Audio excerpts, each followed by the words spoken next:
Приветствую вас, мои дорогие друзья! Сегодня я приглашаю вас вместе со мной 10 минут поразмышлять о нашей с вами самонадеянности. Когда мы думаем или говорим: «Я сам все знаю, я сам умею, я сам понимаю, я сам вот это решу, я сам, я сам, я сам». Ну что в этом плохого? Можно сказать, да это же самостоятельность, ведь в детстве нам так долго прививали эту мысль, что когда ты вырастешь, вот тогда ты будешь сам это делать, а пока вот родители тебе помогут. Поэтому мы настолько увлекаемся своим «я» или «я сам», что не замечаем, как далеко уходим. И в конечном итоге это становится настоящим духовным недугом для многих из нас. Когда мы говорим «я сам, я сам, я сам», в нашей жизни появляется такая духовная болезнь самонадеянности. И часто мы страдаем, терпим поражение, падаем вот из-за этого «я сам». Насколько это отлично от того, что говорил Иисус. Давайте прочитаем с вами Евангелие от Иоанна, 5 главу, 30 стих. Вот что говорит нам Христос. «Я ничего не могу творить сам от себя. Как слышу, так и сужу, и суд мой праведен, ибо не ищу моей воли, но воли пославшего меня Отца». Насколько это противоположно тому, что мы с вами делаем в жизни. Иисус говорит: «Я сам без Бога ничего делать не могу. Я никогда не ищу своей воли, чтобы что-то делать, но воли пославшего меня Отца».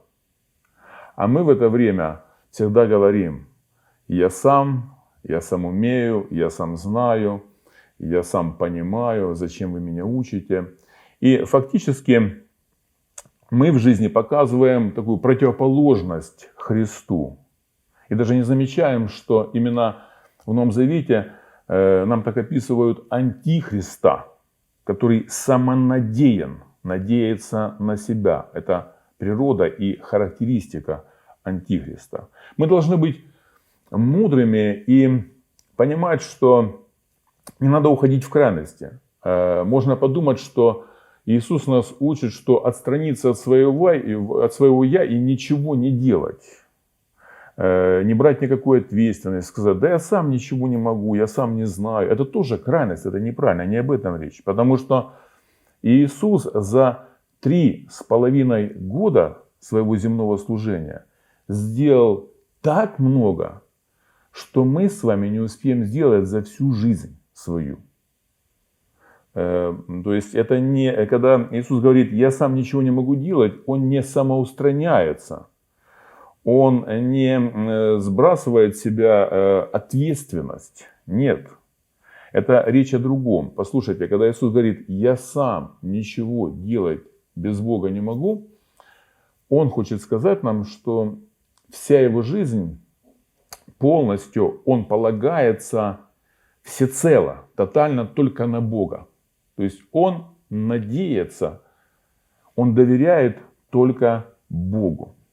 Все чудеса, которые сотворил Христос, когда Он воскрешал мертвых, исцелял прокаженных, открывал глаза слепым, ну и так далее, были возможны только по одной причине, что Он говорит: я сам от себя ничего не делаю. То есть все, что вы видите, все, что происходит, это Бог через меня делает, как через Иисуса человека. И поэтому мы приходим с вами к выводу, что наша самонадеянность, когда мы говорим я сам, я сам, я сам, она не делает нас сильнее. Она наоборот, не просто делает нас слабыми, она связывает нас. Она ограничивает нас, самонадеянность. И напротив, когда мы последуем за Христом и начнем говорить и верить, именно так жить и поступать, что я сам от себя ничего не могу, мы увидим новые возможности, фактически неограниченные возможности в жизни. Но это не просто, потому что все равно будет время от времени у нас вырываться. Я сам все знаю, зачем ты меня учишь? Поэтому, друзья, давайте для себя сегодня откроем, что важно жить в тотальном, всецелом доверии Богу. И тогда мы увидим чудеса в своей жизни. Давайте вспомним примеры, когда человек надеялся на себя, скажем, Голиаф. Он описан в Библии как великан с огромной физической силой, что все его боялись. С ним никто не собирался сражаться, потому что понимали, что сразу потерпят поражение. И тут появляется какой-то маленький подросток Давид, слабый, низкорослый, перед этим великаном. И, конечно же, Голиаф надеялся на свою силу, на свой рост, на свои мышцы. И вот это и было его падением. Это и было его поражением. Потому что в то время, когда он надеялся на себя, Голиаф, Давид целиком надеялся только на Бога. Чтобы более понятно донести до вас, дорогие друзья, как самонадеянность может ограничивать нас, приведу простой пример. Вы, может быть, уже летали на самолете или планируете полететь куда-то. И современное воздушное судно могут с легкостью проделать расстояние в 1000 километров за 1 час. Вот вы сели в самолет и полетели. И, скажем, вы после полета можете друзьям сказать или своим родным: вот я летел, я так быстро летел, или я так быстро полечу. На самом деле вы летите не потому, что это вы летите.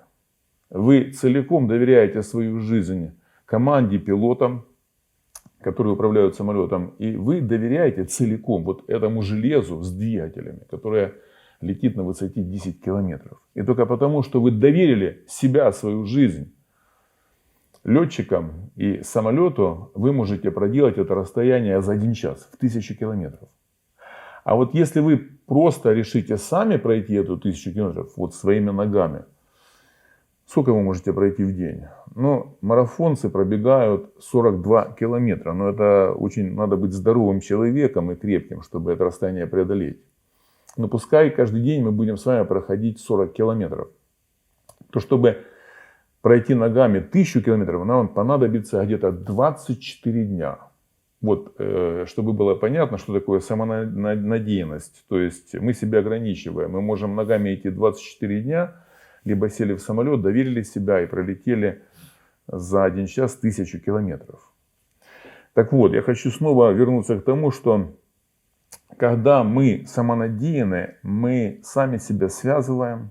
Это всегда падение и поражение.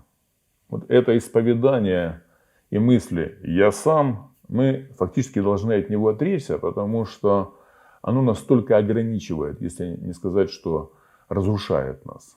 А целиком, как Христос говорит, я ничего не могу творить сам от себя. Вот целиком себя доверить Богу.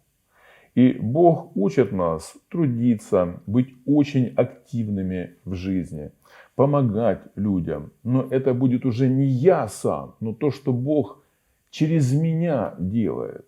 И вот тогда в нашей жизни появится то, что невозможно было раньше делать своими силами.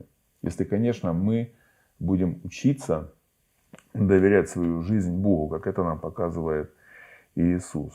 Будем учиться этому, друзья. Я напоминаю, что всегда ждем ваши комментарии, пожелания. Пишите нам на Viber, звоните и говорите ваши молитвенные нужды. Пусть Бог обильно благословит вашу жизнь. До свидания, увидимся через 1 неделю.